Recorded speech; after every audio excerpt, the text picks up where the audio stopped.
நாளாகவே எனக்கு PCOS issue வந்து கண்டினியூ ஆகிட்டே இருந்தது. லாஸ்ட் டைம் 2 monthsக்கு முன்னாடி எனக்கு ரொம்ப பயங்கரமாக உடம்பு சரியில்லாமல் போய் இன்சுலின் ரெசிஸ்டன்ட், ப்ரொலாக்டின் இதெல்லாமே வந்து சுத்தமாக அப்நார்மலாக போய் என்னால் வந்து நிற்கவே முடியல. அந்த மாதிரியான ஒரு கிடையாது, பாடி ஸ்லிம்மாக தான் இருக்கும், ஆனால் பெல்லி மட்டும் வந்து ஒரு நியூட்ரிஷியன் பாருங்கன்னு சொல்லி அவங்களே சஜஸ்ட் பண்ணாங்க. அவங்க தான் கெட்வெல் சுஜிதா மேம். எனக்கு ரொம்பவே யூஸ்ஃபுல்லாக இருந்தது. எனக்கு டயட் பற்றி எனக்கு எந்த ஐடியாவுமே இல்லை.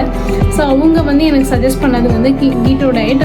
அதில் ட்ரை பண்ணாலும் பார்த்தீங்கன்னா கொஞ்ச நாளைக்கு கூட இல்லை, கொஞ்சம் குறைஞ்ச மாதிரி இருக்கும். அடுத்த நாள் காலையில் திருப்பி வந்து சுஜிதா மேம் நான் வந்து மீட் பண்ண எனக்கே வந்து ஸ்கின்லேருந்து எல்லாமே வந்து பயங்கர ரியாக்ஷன் தெரிஞ்சிச்சு. இப்போ 1 month ஆகிடுச்சு. நான் ரொம்ப ஹாப்பி. ஏன்னா சுகர் டெஸ்ட் எல்லாமே நான் அவங்களுக்கு அனுப்பி ஒவ்வொன்றா அனுப்பி அவங்க ஃபுல்லாக கோ த்ரூ பண்ணி எனக்கு அவங்க அப்படி தான் வந்து அவங்க சஜஸ்ட் பண்ணாங்க. ஸோ எனக்கு இப்போது நார்மல் ஆகிடுச்சு. மீட் பண்ண உடனே வந்து ரொம்ப இன்ஃபர்மேட்டிவாக நிறைய விஷயங்கள் எனக்கு சொன்னாங்க.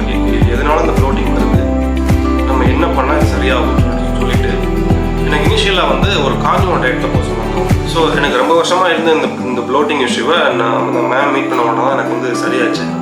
So I'm very grateful to Siddha ma'am. So எனக்கு ரொம்ப ஹாப்பியாக இருக்குது. அதனால தான் இந்த வீடியோ. Thank you so much.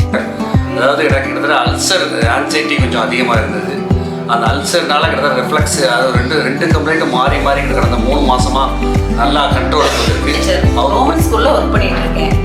எனக்கு ரொம்ப நீட் அப்புறம் கெட்வெல் சுஜாதா பற்றி தெரிஞ்சு அவங்கள்ட்ட கன்சல்டேஷனுக்காக வந்தேன். அவங்க கொடுத்த ஹெல்த் டிப்ஸ் மூலமாக நிறையா இம்ப்ரூவ்மெண்ட் இருந்தது. அவங்கக்கிட்ட எல்லா ஹெல்த் டிப்ஸும் எனக்கு பயனாக இருந்தது. ஸோ அது எல்லாரும் நீங்களும் பயன்படுத்தணுங்கிறக்காக அந்த சுஜாதா மேடத்தோட ஹெல்த் டிப்ஸை பயன்படுத்தணும் அப்படின்னு கேட்டு பார்த்தோன்னே சொன்னாங்க, நீங்கள் நல்ல ஒபீஸாக இருக்கீங்க, முதல்ல உங்கள் வெயிட்டை குறைக்கணும், குறைச்சாதான் உங்களுக்கு வந்து நீ பெயின்லாம் சரியாகும் அப்படின்னு சொன்னாங்க.